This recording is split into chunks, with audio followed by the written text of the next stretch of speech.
So we're gonna do a little unboxing today. I got a delivery today that I'm pretty excited for.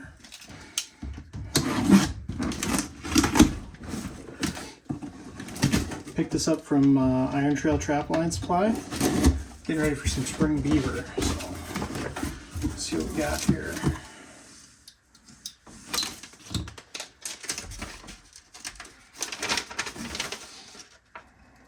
Looks like we got everything on there.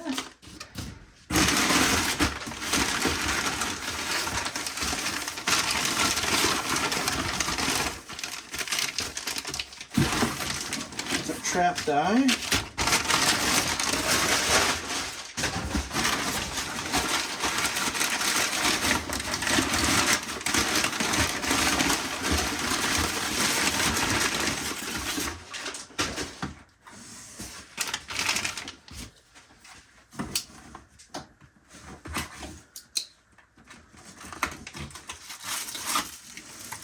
Oh, this is our skinning knife, huh?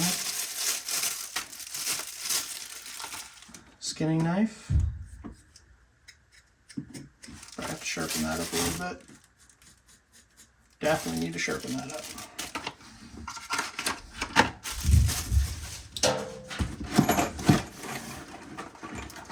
Hags cable locks, or for rebar, either way. I'll show you those in a little bit.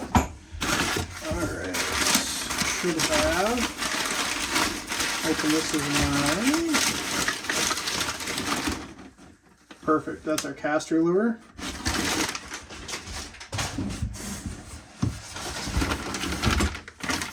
Trap setters.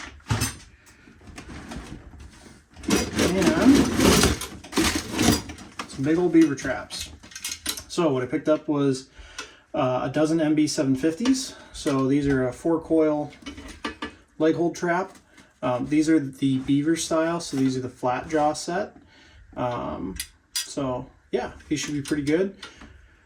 We'll do a little bit of a video here maybe later tonight. We'll see on getting these cleaned up and ready to go. I'm pretty late in the season to get started doing this, but I went by some beaver ponds and saw a bunch of dams, and I decided, you know what, I'm going to do it this year. So we got some MB 750s we're going to get cleaned up and drop them in the water. So we got these starting to clean up now.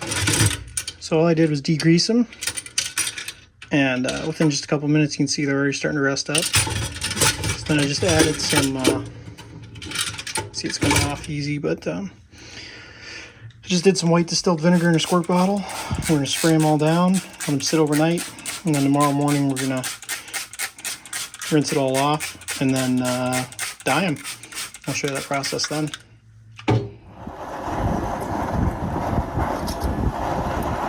So last night we degreased all these and got them rusted. We used some vinegar on them, and you can see how well they rusted now.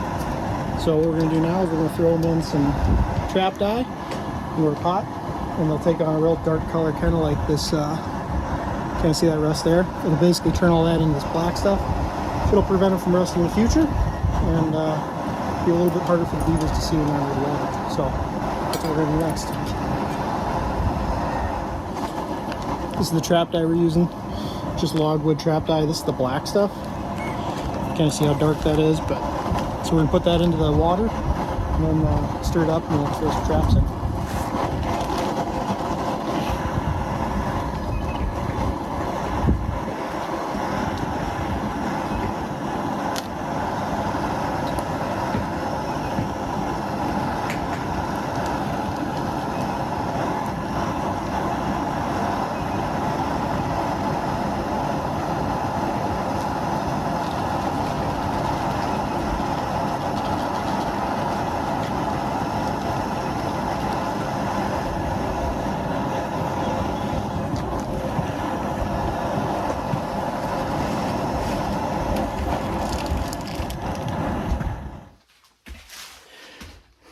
So next up, we got to make some drowning cables, because I didn't get enough time to get drowning rods set up.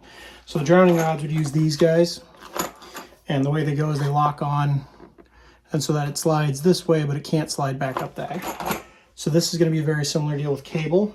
So you'll stake this to the shore, and then The other end is going to get staked into the ground, into the bed of the stream or the bed of the bank that you're trapping. So, well, the first thing we're going to do is we're going to get a loop on one end.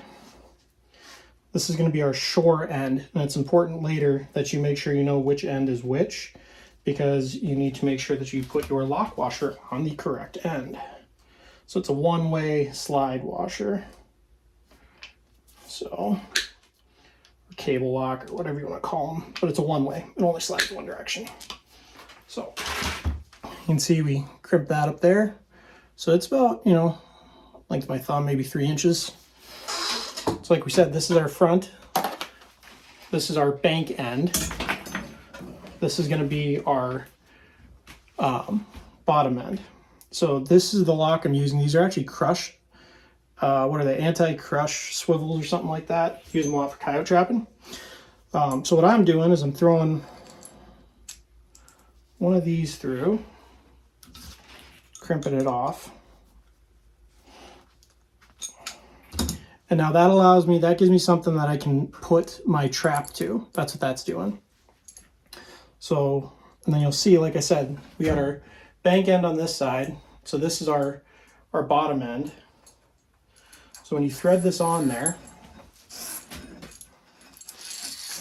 you'll see, so you can see it pulls down real easy. But if you go to pull it this way, it kinks it, and it locks it. So it slides this way, but not the other. See that? So you lock your trap on this, beaver gets caught on the bank on this end, slides down, can't swim back up. So that's all we're doing. I'm gonna make, these are about 10 foot long. That should be enough for the areas I'm gonna be trapping. That'll be enough to get into deep enough water. And then on the other end, I'm doing the same thing. I'm just doing a loop, crimping that off. As far as weight goes for these, since I don't have rebar, I think what I'm going to do is I'm going to go down here to the auto shop and I'm going to get some old rotors off of car rotors. If you get some of the ones off like a heavy duty truck, they weigh about 35 pounds a piece. So almost as much as a cinder block. So I'm hoping that that'll be plenty to hold down a beaver. Then I'm just twisting these around like that. That'll go into my trap basket.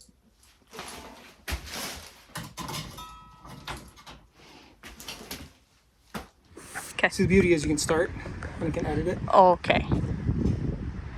So these are the traps after we got them finished up. I pulled them out of the dye. You can tell how much darker they are and how there's not any rust on them anymore, really. So that'll keep the trap from rusting long term. But right now we're on a spot that's just off the highway, that's got a fresh beaver dam here that has flooded out a bunch of timber. And we found one of the guy's conibear down here, but there's no tag on it. It looks like it's pretty old.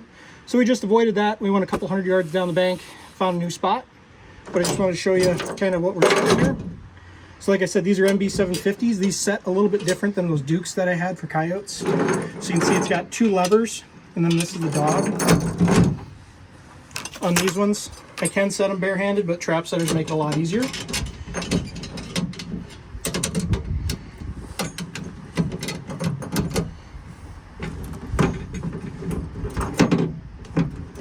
There we go.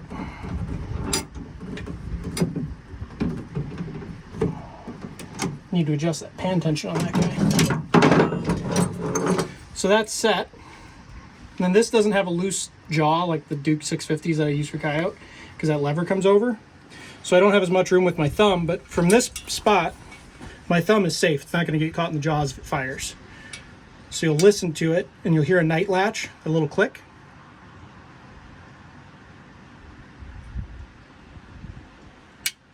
So that click means it's set. And if you look at it, it's totally flat. So that's the trap we're using. And then we're weighing them down with old brake rotors. So these work pretty well. I threw them out just to kind of test how much strength they took. Pulling on them, they were strong enough that I think that any beaver that pulls against that will be having a hard time. And then these are the drowning cables that I rigged up before. So those are just going to latch on there like that. Throw it out, set your set, and you're in good shape. But just want to give you a highlight of what the trap sets look like.